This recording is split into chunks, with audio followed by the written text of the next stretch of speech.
Well, a number of European countries appear to be taking a right turn.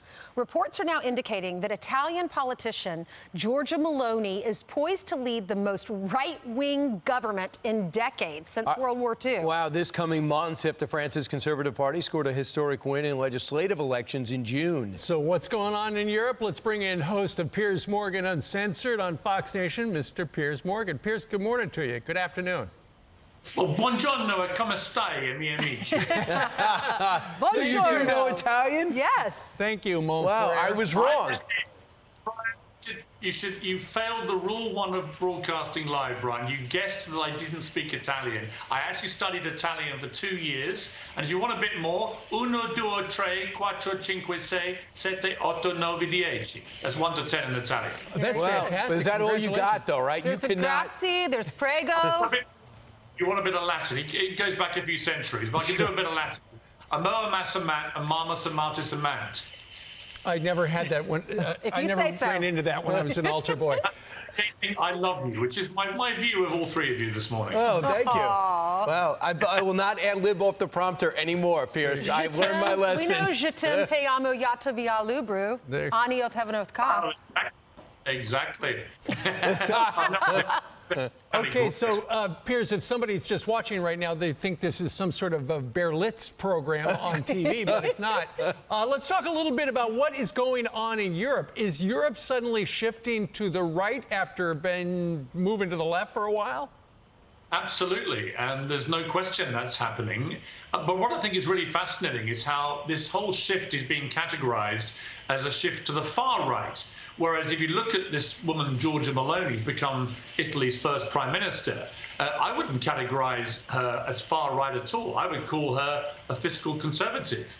In fact, bordering on moderate. So I think this is a classic tendency from the left to over-demonize anyone who is conservative and to brand them immediately far right and sort of make out this is some stigma to beat them with. The reason that she's won, and the reason why you're seeing a lot of this sweeping through Scandinavia and other parts of Europe, is I think that people are fed up with what they perceive to be a very ultra-woke left agenda, which is not addressing their real concerns. And in particular, whether it's in Sweden or Italy or other countries in Europe, on the issue of illegal immigration.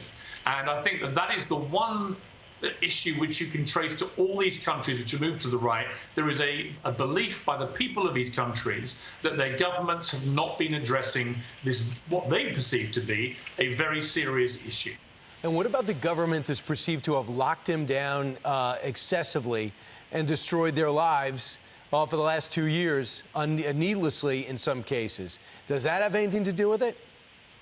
Yeah, I think it's all about, freedom and democracy. But it's, again, I can't stress how kind of weird it is to see someone like this new Italian prime minister categorized as far right. I don't think she is. I don't think you guys would think that she is far right. That makes out that she's some sort of kind of crank. She's actually espousing from what I've seen and what I've seen a lot of her speeches, I would say that she is just a conservative who's happened to tap in to people's concerns about immigration, about crime, about fiscal responsibility, about freedom, post-pandemic, all these sort of really conservative positions. She does it in a very eloquent way. She's a great public speaker. She's kind of a bit like Donald Trump in that sense, in that she's got a way of talking which really resonates with the Italian people. And she hasn't just won by a small margin.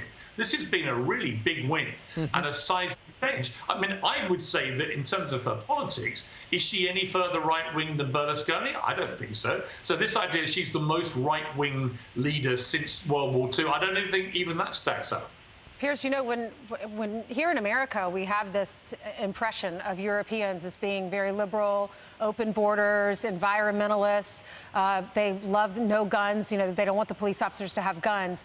And so that's our image. But when I was over there in the UK last week, everyone I seemed to talk to said that they're paying extra to watch Fox News over there, and they agree with the American politics, and they agree with conservatives over here.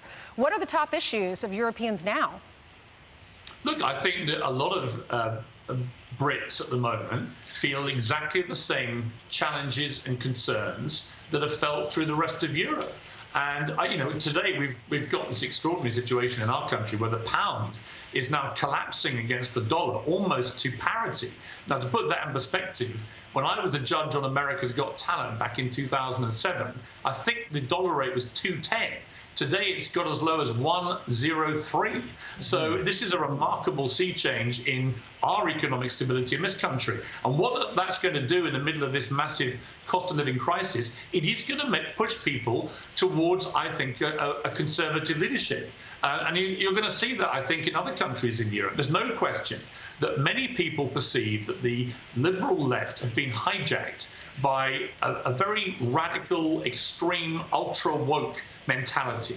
That's what all these culture wars are about. The left will dismiss the culture wars as irrelevant. I think they're extremely relevant. It's about how people can lead their lives. It's about their personal freedoms. And I think it is that is now resonating. That's why you're seeing such a shift in places like Italy, Sweden, other parts of Scandinavia. And I don't think it'll stop here.